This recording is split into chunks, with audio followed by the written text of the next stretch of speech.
Well, hello, Chris. Hello. Hello, thank you. Thank you for joining us. So it's great to be here at ISE 2023. What are you most excited about? What are you talking to people the most about here at today's trade show? Well, at today's trade show, we're talking about both of our major conferencing ecosystems. So we have our Microflex series, so our MXA 920 is being featured, and we have a lot of new enhancements to that product line. And then at the other end of the spectrum, if you will, we have our STEM ecosystem, Sure. which is new to the Shure portfolio over the last couple of years. And I'm excited about that because now we're really kind of covering all sorts of types of customers, because you have the people that are outfitting very high-end meeting rooms, and the quality is very important, and you're going to have some integrators come in and really do sort of a perfect room. Then you have people that are more on the do-it-yourself end of the spectrum, and a company is going to try to outfit one or two meeting rooms perhaps, or they have a whole bunch of very standard meeting rooms. Sure. So that's where that STEM ecosystem comes into play. I was talking to somebody today and asking them if they have a lot of experience with STEM, and that was the first thing they said, is that when they've done some installations, it's so automatic and so simple. So if you would have come to the Shure booth 4 or 5 years ago, we weren't talking about that kind of stuff, and now we are, and I'm excited that we can address a broader swath of customers. Sure.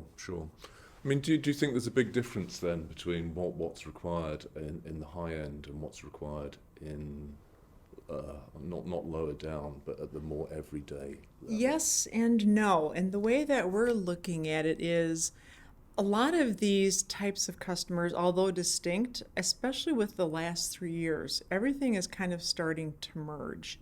Meeting rooms aren't as fixed as they used to be. People want multi-purpose rooms. People want flex spaces.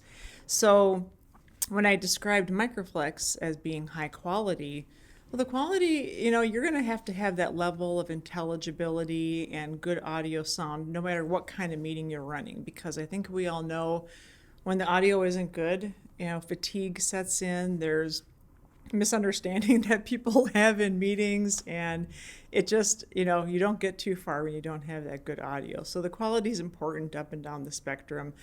And when I describe the STEM system as being easy to use, I think ease of use is a really critical factor as we start to go, up tier as well, because people that are doing installations, they have a lot more to worry about now. So if we can help on our end, but with more automatic setup, making the products more smart, having them adjust, more automatically, and more and more of our products are doing that, then, the person doing the integration can focus on other things. And if you start to really create smart products that you can maybe control a little bit remotely, then, you're not having to necessarily do another follow-up visit, or, going to look at something when you can just, you have that software, you have those analytics, you can look at things from afar. So I think, even though the attributes of high quality and ease of use seem distinct, I think that those worlds are starting to blend together. Yeah. It's interesting. It's amazing what that product, it's the MXA 920, I think. 920, yeah. What that can do in terms of, with the software, in terms of those zones that you identify. And I remember we did an interview with you a few years ago. Is the high end becoming more dependent on software, or is that very much part of STEM? Is ease of use? No, STEM the high end also, and I'll give you an example of what I was just describing with products getting smarter and being able to adjust on their own. Yeah. So the way the 920 is different is when you're trying to set up a room and maybe you're going to aim some lobes at different people. That's what we did, 4 years ago, 5 years ago, and we could still do that. And you do that with the software. And it's kind of you're hitting with lobes in designated spots in the room, and that's kind of how we label it. Now you can actually do that with the software more dynamically. So you maybe you do want, maybe you always want to hear you, and so we're going to fix a lobe on you. But you can also set up the room to dynamically be picking up whoever the speaker is at the moment. That's intelligence that we didn't have a few years ago. And the MXA 920 may not look a lot different from the 910, but the software has upgraded it to be more intelligent. And that's just, that's easier for somebody to set up. They don't have to necessarily worry about setting up lobes and where people are going to be in a room. If people are moving around or if it's a different set of people coming into a different meeting, it's all automatic.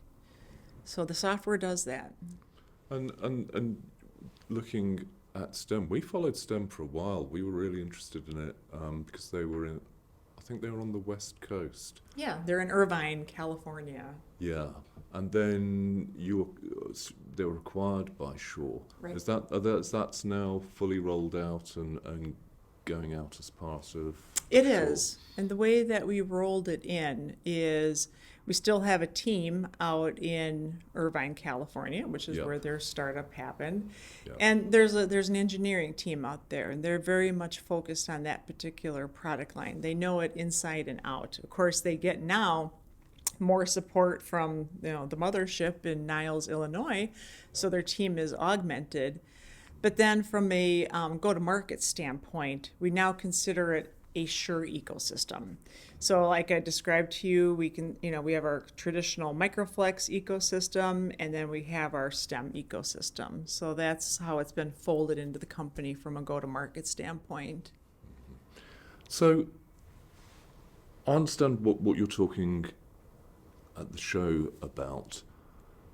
I'm wondering what you've been able to do in the past year, because we know that there have been some challenges. For example, you showed this amazing product, but then there have been challenges around component availability, and in particular, how much progress have you been able to make in the last year or so, given all these difficulties? Well, I'll answer the question two ways, because when Yep. it comes to STEM itself, that was an area where we didn't have any component availability issues. Right. But we were able to do a lot of software work. When we, inherited the line, there was some things that we just wanted to change to be a little bit more in alignment with, some of our other sort of typical operating standards that we have with the Microflex line. So we've been doing a lot of software work on the product. Again, the hardware looks the same, but the quality and the experience has been enhanced a lot over the last year and a half. In our Microflex series and some of our other like wireless product lines, that's where the semiconductor worldwide shortage that has hit our entire industry and every other industry in the world hit us as well. So, we've not just been having our procurement people just like madly searching the planet and doing spot buys and all that kind of stuff, but we've also done product redesigns. So we did sort of galvanize our engineering team at the beginning of last year, I guess it would have been, and just looked for ways to find the components that were available on the market first and then design them into our products. So that's worked out really well for us, and that's paying off right now. It's been a lot of work. Yes. We always have a team that works on like maintenance of line and product enhancements, so we didn't have to divert too many people from the new products because that's the most important thing in my mind. Sure. But we got our team that works on sustaining engineering to focus on those redesigns exclusively. So that is, that's bearing fruit now, but it's still going to take a little while to crawl out of the hole, but we do have, better news to tell our customers today about what's available and what Sure. lead times are. So that feels really good. Do you have any idea of how much improvement there has been in those lead times? Or Oh, pretty substantial. I mean, most of them come from the lead times from the semiconductor suppliers themselves. There was a point in time when we were getting quoted 80 weeks. Then it was maybe 52 weeks, and now they will still quote like an extended period of time, but what happens is they become available sooner. Sure. And then we're able to take advantage of that. So from what I've heard, the automotive industry is starting to be fed better now, and you start to see, right, cars in dealer lots where you didn't see cars, a year ago. So as that industry is being filled up, then ours is getting filled up as well. So all indicators are is that sometime this year, a lot of that will finally normalize. Maybe a little bit into 24, but it seems like a lot of it's close to normalizing now. It's interesting because there's been this idea that that challenge may have pushed companies to consider software-based products more than before. But at some point, you still do need that hardware. You do, yeah, and that's the core of a lot of it's the core of any of the designs of a lot of the products you see at this show. So, yeah. Sure. And then I think I'm kind of interested in where you see things going in terms of what's coming next in the audio field, or certainly in terms of meeting room audio in particular. What do you think we will see more of, say, in the next year or two? What's going to make a difference? Well, I did have the chance to walk around a bit myself this morning, and my key observation is I figured this was going to be happening, right? Everybody's trying to figure out hybrid work arrangements and how to make hybrid meetings work. So now you see a lot of cameras that maybe sit in the middle of a table so that when you have a combination of remote people and people in the room, the people in the room are getting depicted as an equal square on the screen as the people that are remote. So that is, providing the meeting equity that you hear a lot of people talking about, where you want the people remote, you want the people in the room to be having an equal experience and one not to be promoted sort of over the other. So you want to have equal voices around the table. So I saw a lot of that. That's not going to work terribly well unless the good audio is there to support it. So I think we're trying to figure out how we integrate, like we always have, with the rest of the room. And, the MXA 920, for example, has, camera tracking. So we're able to kind of tell the camera the coordinates of the person who's talking, and that kind of enhances that whole experience. So I see that trend. And I would say from our standpoint, not only are we trying to also help with that, but thinking a step beyond. So, what kind of technologies are out there to make the products more intelligent, as I described earlier, a little bit more self-setup, a little bit more automated adjusting as a meeting is going on. If 8 people start in a meeting and 4 people leave in the middle, that changes the acoustics of the room. So how do you adjust kind of on the fly as that's happening? And, when it comes to ease of use, the whole world has gotten used to turning something on and having it work. So we're always trying to think about how to make that usability just better and better and better. I think, you think about technologies like artificial intelligence and machine learning. Chat GPT, Everybody's talking about that. And sometimes some of those technologies seem a little bit far out or far-fetched, but there's applicability even today. Really? One of our products, IntelliMix Room, which rides on board our 920 as well as other products in the industry. It does all the noise reduction, feedback reduction, and everything.